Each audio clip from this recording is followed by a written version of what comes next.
Okay, From Garage to Glory, the story of grinding gear games by Gavryn Gaming. I wanted to see this one because I actually don't know the history of grinding gear games. So basically, the player plays a character who's been exiled from their homeland. They've Oh committed wow, crime, this is a which while varies ago. depending on their character class, and have been exiled to the world of Ryklast, which is a very hostile, forbidding continent. Everything, ranging from the monsters to the environment to other players, are out to get them here, and they have to forge their way in this world.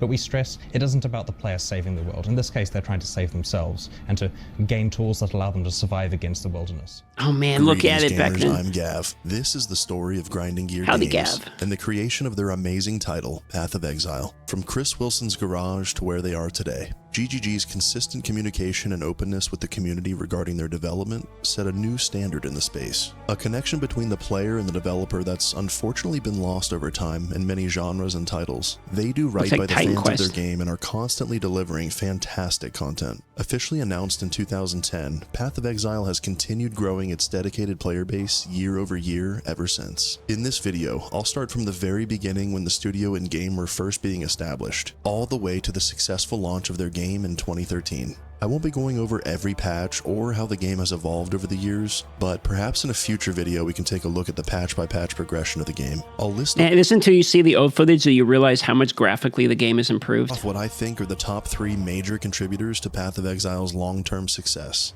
And at the end of the video, we'll take a brief look at how they're bringing over a decade of experience into their highly anticipated sequel, Path of Exile 2. Okay, I'm going to take a guess at what he says the 3 reasons are. I'm going to say quantity of content continually developed, listening to feedback from the audience, from the people who actually play the game, and using the community to contribute to the game's development, and the cadence of the content that is developed. Not only the quantity, but the cadence and the feedback. I would say that's probably the 3 reasons. Which is set to release in early access later this year. All right, let's venture all the way back to the beginning and dive in. The origin story. At the age of 5 in the mid-1980s, a young Chris Wilson stared longingly at the new Amiga 500 computer system that his parents had brought home. He was still a bit young, and his parents were apprehensive about allowing Chris to use it just yet. Keeping the computer away from him, however, only sparked his curiosity further. By the age of 7, Chris had already started to program on that very same Amiga 500 system. His obsession had begun. Fast forward to Chris's teen years spent at Avondale College, a secondary school located in his hometown of Auckland, New Zealand. Let's get to the history of the company. Chris. Yes. Jonathan. How and when did you guys first meet? So, at high school, there was this computer in the library that had a copy of Quick Basic installed on it. And that was kind of because they didn't have it in the computer labs, of course, because why would you do that? So I'd go there in the library at lunchtime to do some programming, and this is when I was like 16 or so. And so one time there's this kid on the computer, and I'm like, hey, kind of, you know, so So I introduced myself and we were chatting. He was a few years younger than me, and so we started talking about coding, and kept in touch pretty well as I went to university. Then he went a few years later, and we were good friends, and eventually decided that once we get out of university, we're going to go make a game. We weren't sure what it was yet, and I think we had a vague idea. we had ideas, but it was there inspiration for that game at all? Yeah, a little bit. Well, we both played a lot of D2 together. So, you know, by the time Jonathan had finished university, we were pretty set on this idea that everyone was terrible at making action RPGs, and we could actually make a good one, which is hubris and crazy when you're just a couple of random guys in your very early 20s. I think you were like 20 years old Yeah, 20. at the time. Yeah. We hadn't had commercial game development experience. We were just hobbyists, like way less qualified than most of the people we hire now. Jonathan and Chris were fast friends with a shared dream of making a game together. This was much more preferable to them than making a career out of the mundane software industry at the time. Through their love of Diablo 2, Jonathan and Chris would find the next piece of their puzzle by pure happenstance. Don't they also have, I believe they actually had developers from Diablo 2 that worked on Diablo 2 work in the game too as well? They found their art director, Eric Olofsson.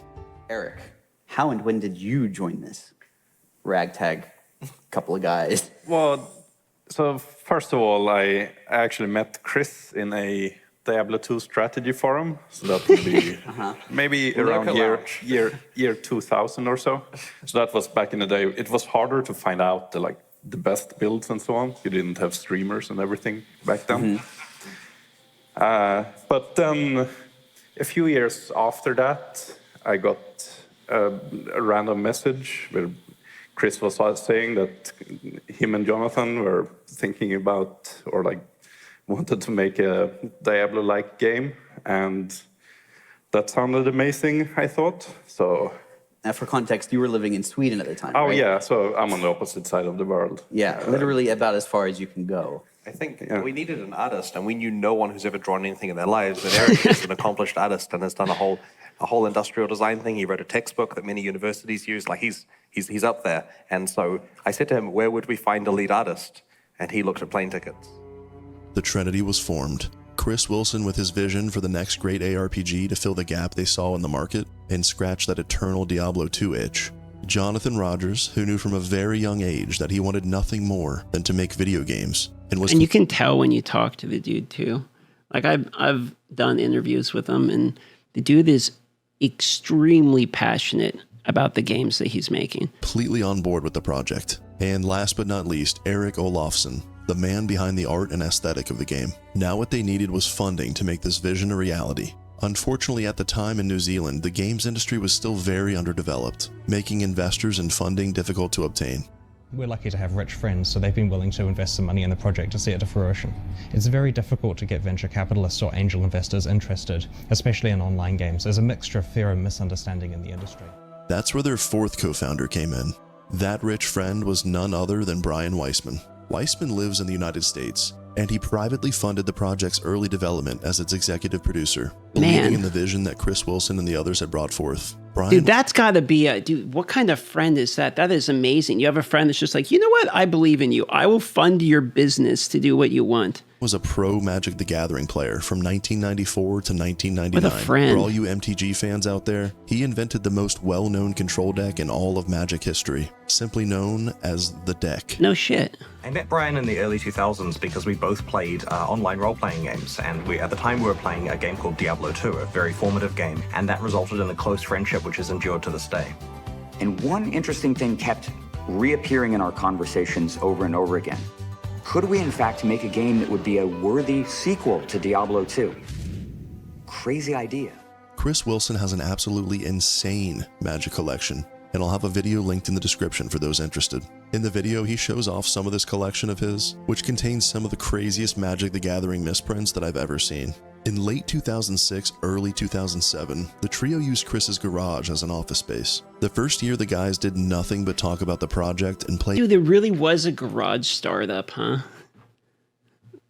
Games for further research, in an attempt to dissect what made different games so compelling, as well as meticulously going over the details of their company and laying out the foundations for their game. Back in the mid-2000s, my co-founders and I had played a ton of Diablo 2. Okay, so Dungeon Siege, I think I've played this.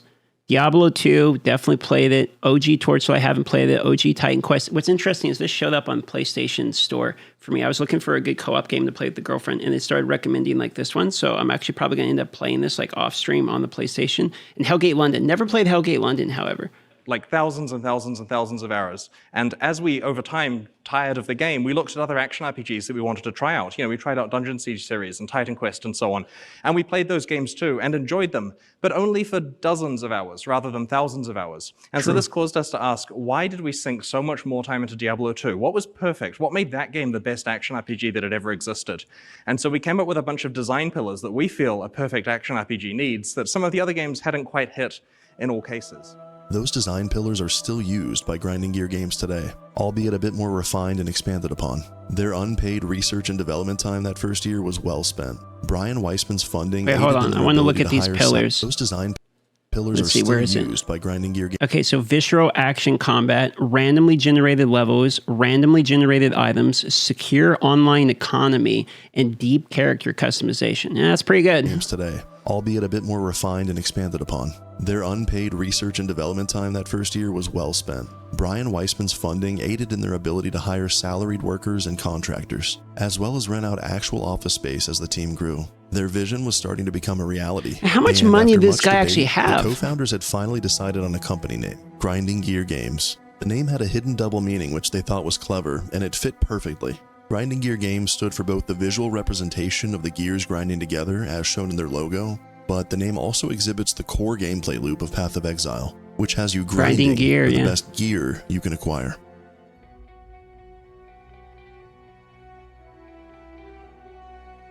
The small GGG team worked in secret for the next several years, not even publicizing the fact that they were making a game. Man, the UI and the graphics have improved so much. Holy moly. Until what they had was ready to blow people's minds. In 2010, with Diablo 3 now announced and set to release in 2012, Chris and the team knew it was now or never to build hype for their game. The project was originally going to be called One With Nothing, a name which was scrapped in favor of the more epic title, Path of Exile. It was speculated that the name Path of Exile was inspired by this D2 expansion set, Lord of Destruction. And so, in September of 2010, they flew to the US to show the world what they had been working on. Your Path of Exile is a way cooler name than One With Nothing.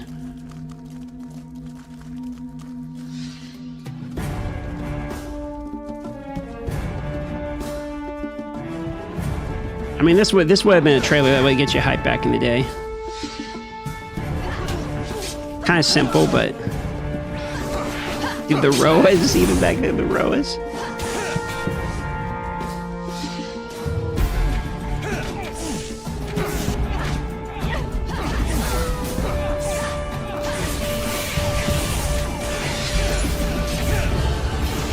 Oh no, the skeletons. For some reason, these graphics remind me of the MMO MU Online. Like, they're kind of similar.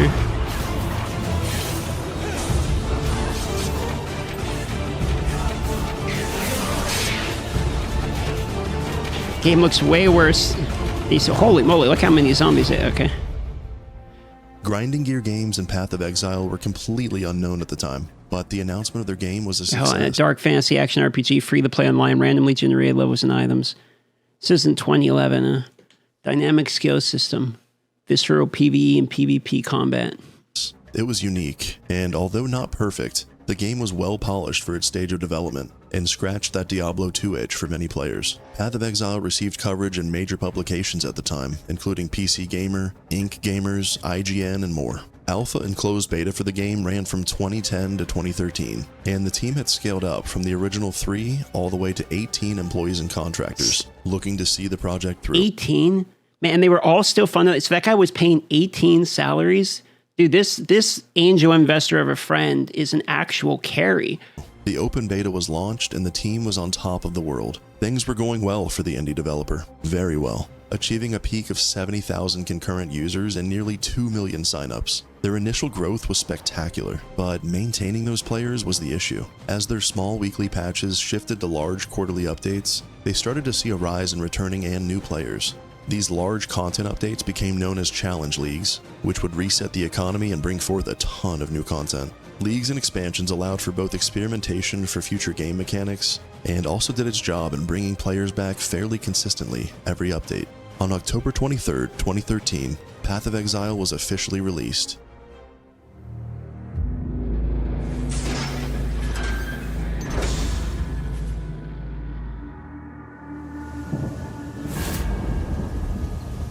Onto the beach. Sinner.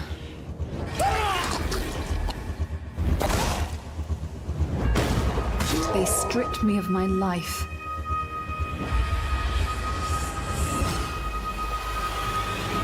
Graphics feel like they're looking better already. But this land was a wealthy land. Bounty as plentiful as bones. There is a life here, if I have the will to take it. Yeah, and a much better trailer now. I will take from others. I will use others to take from this world. Or I will fight alone. I am an exile, condemned to live in fear. Man, they weren't scared to go dark early. But that was the thing about when I played Diablo 1 and Diablo 2 was like, Diablo 1 and Diablo 2 were pretty gritty. So I guess if this is a follow-up to the previous made sense. They were going as gritty as well. D3 was not near as gritty. It was way brighter. It felt less gory for sure. If I must do but one thing.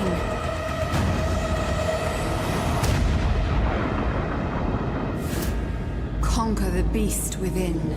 That's a pretty good first Grinding hype trailer. Learned a lot of lessons through alpha and beta, and they had their fair share of ups and downs over the years to follow 1.0. but they've never lost sight of their original vision and have always remained authentic and transparent. Both the team size and the content additions to the game have scaled up tremendously as the game has grown over the years. Let's go over the 3 things that I think have allowed Path of Exile and Grinding Gear games to not only survive, but thrive.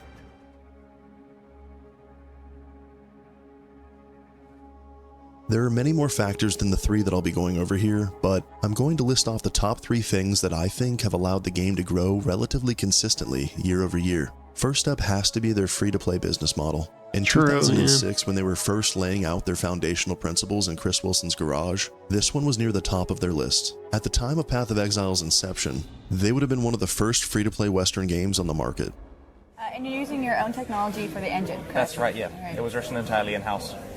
Why'd you do that? It was cheaper. I mean, we funded the game based on our savings and, the savings of friends and family and stuff. So we had to take cheap, smart options rather than buying tools because we just couldn't afford them. Economical? Yes, indeed. Well, where possible, we'll try to think of a way which saves us money to solve a problem.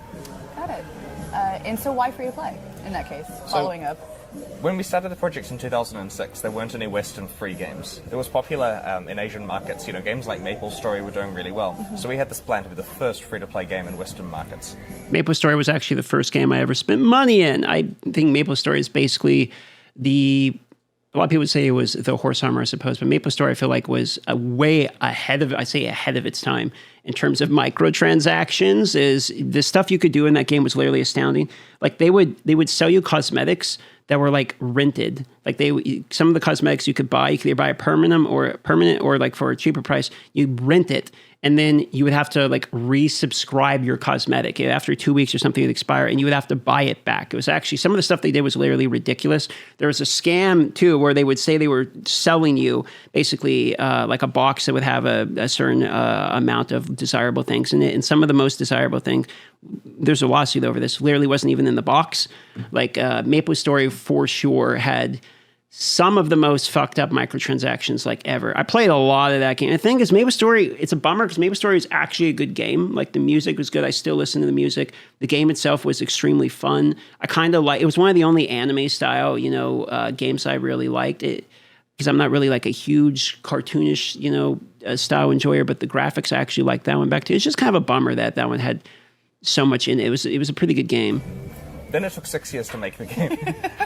So we were not the first. And since then, the term free-to-play has become poisoned a bit by games that sell advantage and experience potions and a ton of convenience options, which are almost cheating, if you see what I mean. Yes. So we've been very clear that while our game is free, we don't sell advantage in that way.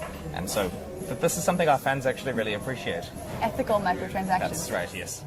They knew that their monetization model would prove effective, but they were completely unaware at just how effective. It all started out as a crowdfunding program on their website. As funding grew thin for their beta development, they looked to the success of Kickstarter campaigns for other games. Kickstarter was riddled with fees that they didn't want to pay, so they decided to run their own variation of crowdfunding containing different backer tiers on their official Path of Exile website. The $10 tier contained a closed beta key, and the higher up you went, the more rewards you would receive. No pay to win, ever. The company raised over $2.5 million during this campaign. The early Really? stages- I didn't realize they raised that much. They said, okay, hold on. Overall, the day we were in open beta, we had as many visits to the site as the entire first year of the traffic after Path of Exile was announced in 2010. Sold approximately 200,000 USD of Kiwi packs in the last 2 days of the closed beta. This has been earmarked for server and bandwidth costs, which are pretty high right now. I believe in the closed beta, we crowdfunded a total of $2.5 million over 35 weeks.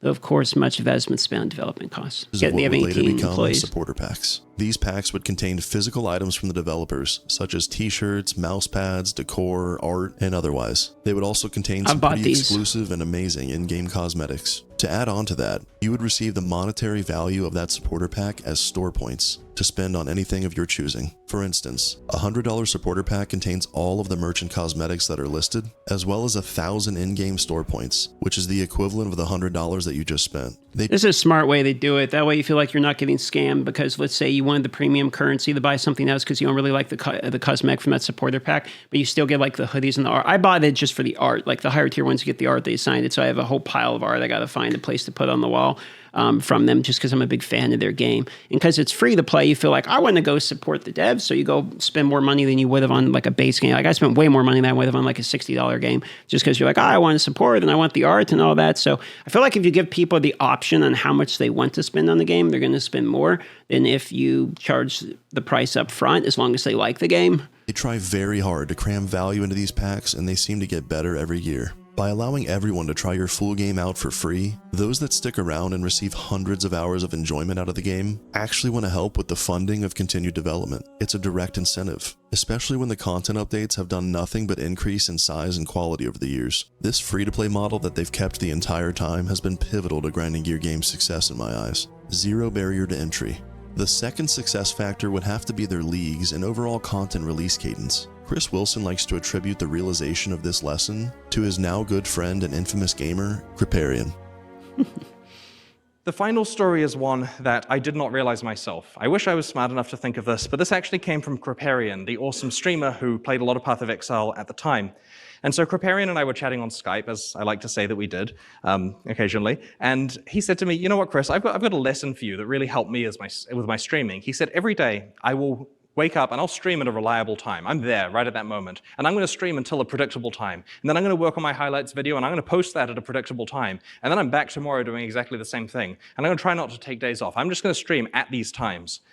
And the reason he explained was because that way, when someone comes home from work and they're wanting to watch Criparian, if that's the time of day that he's streaming, then they'll be able to watch him. And if they want to watch a video before they go to bed or whatever the timing is, it will be there. And the day that it's not there is the day they look on the internet and say, what will entertain me? What else is there in the world? And they'll find some other thing, maybe another streamer, maybe a TV show. And now that's the thing they're doing for entertainment. And he felt that his numbers dropped significantly if he deviated from his very rigid schedule. Now, you know, he's a powerhouse of streaming, right? He's amazing. And he recommended that we do a similar schedule with Path of Exile because he said, look at your graph of what you've actually done in 2014. I made this graph, not him, but it was all over the place, right? We've got medium leagues at 20 weeks, big ones at 16. They arbitrarily get small and close together. No Path of Exile player is going to think anything other than, is that game dying? Like, what's going on with them getting smaller, and what's with the timing? No one can predict anything. And so he strongly suggested we have a rigid schedule because that way it's more convenient for him because then he knows what it's interesting actually hearing this because I actually watched Criparian for a year straight when he was playing Hearthstone, like soon after Hearthstone came out, because he was always online at exactly the same time for me every single day. So I knew when he was going to be online. And I actually learned, I used to stream every day at 11 a.m. Pacific, and I've been varying from that time a little bit. And I've learned that from him too, that as soon as you don't always stream at the exact same time, it's harder for people to know when you're going to be online. So Crip is 1 billion% correct. And it's interesting to hear him explain that Crip did this literally on purpose and knew this from the beginning. Because I, on the other hand, as a consumer of Crip's content before I even, did streaming or whatever myself, that was exactly the reason that I actually watched him. So he is 1 billion% correct. Stream it, but it's also convenient for everyone else. And so we tried this out.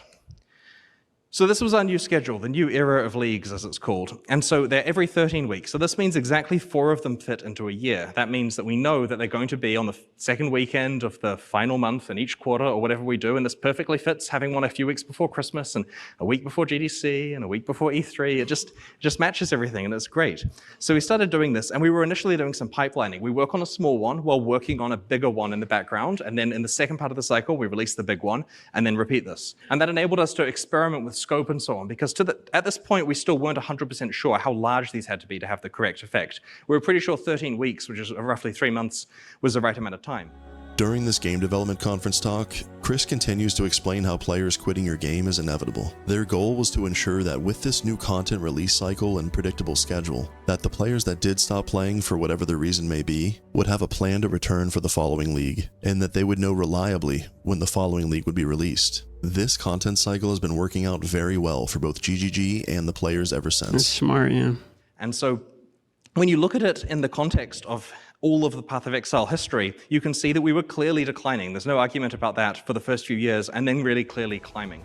They were clearly climbing indeed, and with their latest patch 3.25, Smart. Settlers of Kalgur, which was released on July 26th of this year, they continued that same growth trend. On the same day as the release of 3.25, the game exceeded its all-time peak on Steam with over 229,000 players online concurrently. And what some people neglect to remember is that Path of Exile has its own standalone client as well. And Yeah, as it's long true, as they man. keep the quality and cadence consistent, I don't see that stopping anytime soon. My third and final, arguably most important factor is the community that they've built. The game was in development for over 7 years. For at least 4 of those, Grinding Gear Games did no press or announcements for their game. No one knew about them or the game that they were creating. From the time Path of Exile was announced in 2010, Chris Wilson was extremely active on their website's forums. He made weekly dev blogs on their YouTube channel to update everyone on their development, and he was constantly involved on Reddit. Not only did this allow him to quite literally shape the community and keep the messaging of his company and game authentic, it was something the fans of the game really appreciated,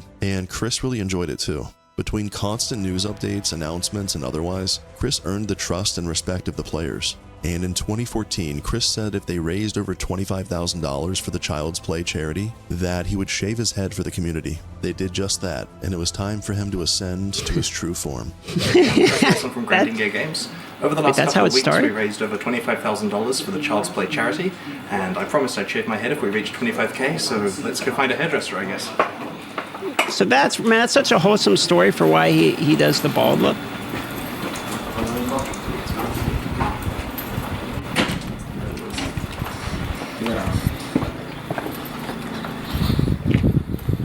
This one looks good. He goes next door.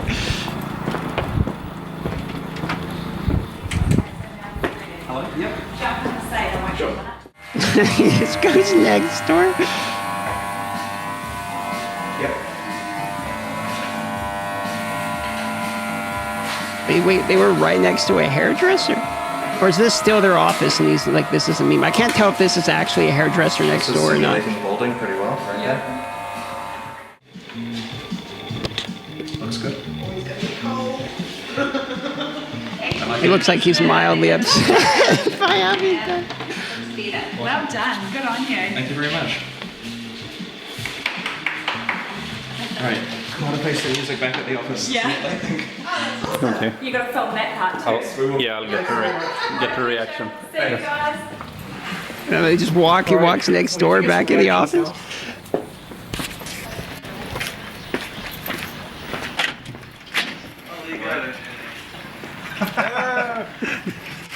It's pretty cold out there. It's like 10 degrees. Need some cold resist. That same year, he also did the ALS Ice Bucket Challenge. ALS is a horribly crippling disease, and it's a really serious business. I know it's funny to watch videos of people getting wet on YouTube, but you should seriously consider donating to the cause. I've put $100 in, and hopefully you guys do as well. I'd like to nominate 3 people. First person is Forgot about this Ice Bucket Challenge. The second one is Mike Diskett from 5 Live Studios, and finally Sean from Protein Pill. Okay, well we've got this nice and cold for quite a while now, so hit me guys. Okay. Here it goes.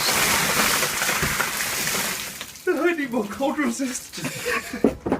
The game was really He's cold solidifying res. itself in the market, and the team was earning respect and admiration across the board. Chris and the team at Grinding Gear Games have not only built a fantastic game, they've handcrafted and curated an amazing community of fans. Fans that will follow them and support them until the end.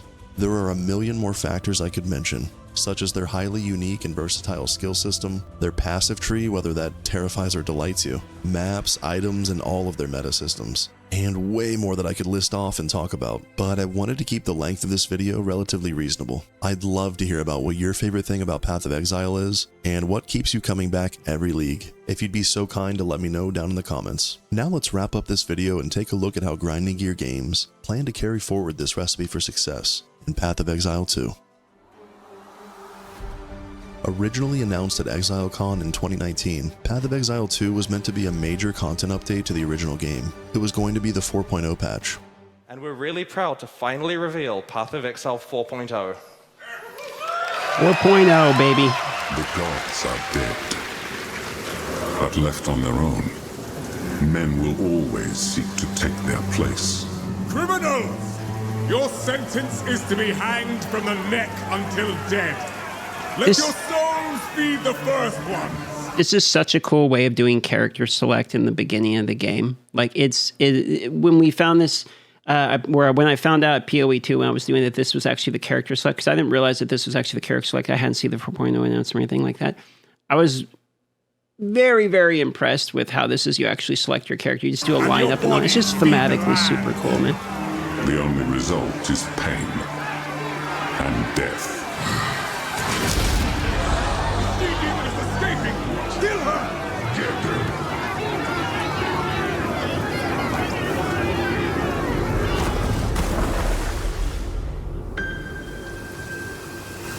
On the beach.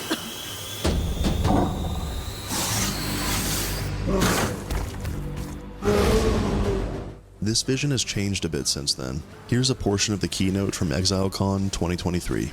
When we announced Path of Exile 2 at ExileCon 2019, we told you guys that we were releasing it as an expansion to PoE 1 and that both campaigns would be playable on the same game client with a shared endgame. But PoE 2's scope has continued to grow and grow, and it's far more than just an expansion with a new campaign. It has entirely new monsters, skills, mechanics, classes, everything you'd expect from the next generation of action RPGs. Not to mention revamps of most of the PoE 1 League content. This thing is just freaking huge. There was a point where we realized that our plan to replace PoE 1 with PoE 2 would essentially be getting rid of a game that people love for no real reason. So we made a decision. Path of Exile 1 and 2 will be separate with their own mechanics, balance, endgames, and leagues. But it's still a shared platform. Your microtransactions are available across both games. Everything you have ever purchased or will ever purchase in the future will be usable in both games unless it's hyper-specific to the content of one of them. You can't transform into a bear in PoE 1, so a reskin of your bear form isn't going to work. But you absolutely can equip the awesome armor set that you got and use all your stash tabs. The separation wasn't well received initially after the a announcement, little controversial. but it truly was the right path forward. It removed any shackles that the original game would have placed on the design of Path of Exile 2. And the microtransactions being transferable, that is super smart to do, because imagine, you've been playing PoE 1 for years, you spend thousands of dollars in the game, and then you feel like all that money goes to waste, and they just do a refresh with PoE 2 and you get none of it. They kind of had to do that. And both games will receive content updates that offset each other, so that you can constantly play Path of Exile 1 and then back to Path of Exile 2. Rinse and repeat. For those of you unsure who Mark Roberts, the man standing next to Jonathan, is, he's affectionately referred to as Mark II, since he was the second Mark to join the company. But most everyone else calls him Neon. And he's an absolute badass with an encyclopedic knowledge of the game. He competed in race events and on the ladder for fun. He plays the game a lot and really knows his shit. Starting out as a simple QA tester on Path of Exile, Neon has proved himself an invaluable asset to the team, and I couldn't be happier that him and Jonathan are heading up this sequel project. I have to say, from the footage I've seen the past few years, Path of Exile 2 looks absolutely spectacular. As an avid MMO player, the WASD movement has me very excited. And the WASD feels pretty good too. It's actually kind of interesting because when you're playing like a sword and shield guy, for instance, the WASD helps a lot because when you're moving, the shield aims where your mouse is. So if you're trying to like block actual projectiles, which matter which way you're looking, etc., it's not just like a passive thing, then you need to be able to walk one way while blocking the other. So the WASD is actually like functional as well as just being kind of nice to have. Just everything about the game seems so well thought out and polished. It is you can pretty really well see polished, how much yeah. Grinding Gear Games and Path of Exile has evolved over the years. Path of Exile 2 is their opportunity to truly bring their new tech and all of those lessons learned forward, with early access open for everyone beginning in November of this year, barring any issues. When comparing Path of Exile 2 to other games on the market, I, like many others, find myself asking, how on earth is this game free?